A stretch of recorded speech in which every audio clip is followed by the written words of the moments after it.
बसनगौड़ा पाटिल के अल्फाज, मैं सनातन हिंदू धर्म का कुत्ता हूँ, मैं भारतीय संविधान का कुत्ता हूँ, मैं भारत देश का कुत्ता हूँ, मैं नरेंद्र मोदी का कुत्ता हूँ, मैं बीजेपी का कुत्ता हूँ। देखिए मेरे सार्थक की आवाज़ में हुली या कुत्ता। मैं हूँ शकील अहमद बागमारे।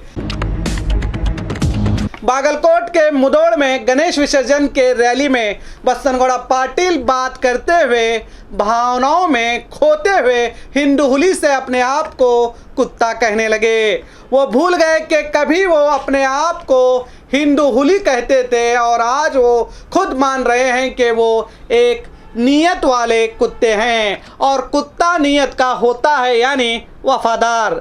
शायद ये भूल गए कि कुत्तों में पागल कुत्ते ज़्यादा होते हैं जिनसे समाज में रहने वाले भी परेशान रहते हैं और इन पागल कुत्तों को अपने इलाकों से हटाने के लिए अधिकारियों से अपील करते हैं, क्योंकि पागल कुत्तों के काटने से मौत भी हो जाती है। ऐसे कुत्ते समाज के लिए खतरा होते हैं। जो भी हो, बसनगौड़ा पाटिल तो नीयत वाले अपने पार्टी का, अपने नेता का, अपने देश का, देश के संविधान का कुत्ता कह रहे हैं। ये उनके निजी विचार हैं। वो कुत्ते के जरिए ये बताने की कोशिश कर रहे हैं कि वो कितने वफादार हैं। ये वही बसनगौड़ा पाटिल हैं जब जेडीएस में गए तो जिस पार्टी का वो आज वफादार कुत्ता कह रहे हैं, उसी पार्टी को काटने की कोशिश की थी। अब वो सब भूल गए हैं। आगे इन्होंने अपने गंदी सियासत के तहत फिर से टीपू सुल्तान और औरंगजेब को गाली दी, जबकि पुलिस विभाग ने पहले ही चेतावनी दी थी कि टीपू सुल्तान के बारे में बात ना करें। उसके बावजूद बागलकोट एसपी को चैलेंज देते हुए वीडियो करने के लिए कहते हुए टीपू सुल्तान और औरंगजेब को गालियां दी गई और कहा, कितने एफआईआर करेंगे? मेरे ऊपर पहले से ही 36 से 37 एफआईआर मौजूद हैं। मैं किसी से डरने वाला नहीं हूं। एसपी को खुली धमकी दी गई और पुलिस विभाग का भी मजाक बनाया गया। टीपू सुल्तान को लाखों हिंदुओं का कातिल कहा गया। शिवाजी महाराज अगर नहीं होते तो हम सब मुस्लिम होते कहा गया। यानी हर बार की तरह टीपू सुल्तान और शिवाजी महाराज का इतिहास गलत बताया गया। आगे इन्होंने बाबा साहब अम्बेडकर ने कहा है कह करके मुसलमानों को निशाना बनाया। फिर कहा कि कुछ नेता दलित और मुसलमान को भाई भाई कहते हैं, जबकि ऐसा नहीं है। दलितों के साथ हम ही रहेंगे। इनका कहने का मतलब था कि दलित मुस्लिम कभी भाई हो नहीं सकते और दलितों के साथ हम ही रहेंगे। यहाँ भी धर्म को बांटने का काम, एक दूसरे मजहब में नफरत फैलाने का काम किया गया और आगे कहा कि बाबा साहब अम्बेडकर को कांग्रेस ने ही हराया, मगर ये नहीं बताया कि बाबा साहब अम्बेडकर को किसने जिताया।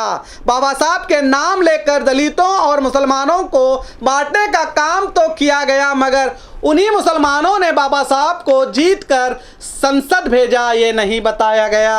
आगे बहानों में भटकते हुए इन्होंने जितनी नफरत फैलाना था वो तो फैलाया। फिर कहा कि हमें इस देश में जाति भेदभाव नहीं करना चाहिए।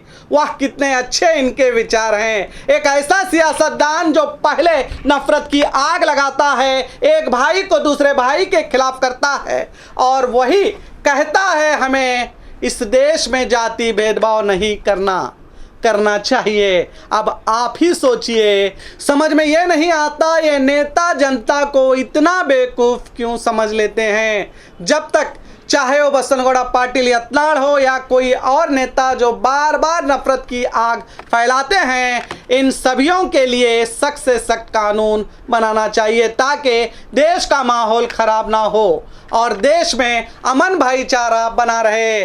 जहां गणेश जी की विसर्जन में गणेश जी के बताए हुए संदेश देना चाहिए, वहां वोट की गंदी सियासत की जा रही है और भगवान की भक्ति को भूलकर भक्त को अंधा बनाकर झूठा इतिहास बताकर इंसानों को इंसानों से लड़ाने का काम किया जा रहा है। कानून की इज्जत को नीलाम किया जा रहा है, आपको हत्यारा बनाने की कोशिश की जा रही है। लोग खुद की बर्बादी होते हुए देखकर भी लोग आज तालियां बजाते हैं, जैसे कि इनके घरों में जो समस्या थी वो नफरती नेता ने पूरी कर दी हो। याद रखो, किसी को बुरा भला कहने से या किसी को मारने से किसी का भी भला या फायदा नहीं होता, इससे सिर्फ नुकसान ही होता है। अगर दंगे होते हैं तो इन दंगों में आम इंसान ही मरता है, ना ही कोई नेता और ना ही उस नेता का बेटा। कुछ नेताओं का काम होता है आपस में नफरत पैदा करना और फसाद कराना, और इस फसाद की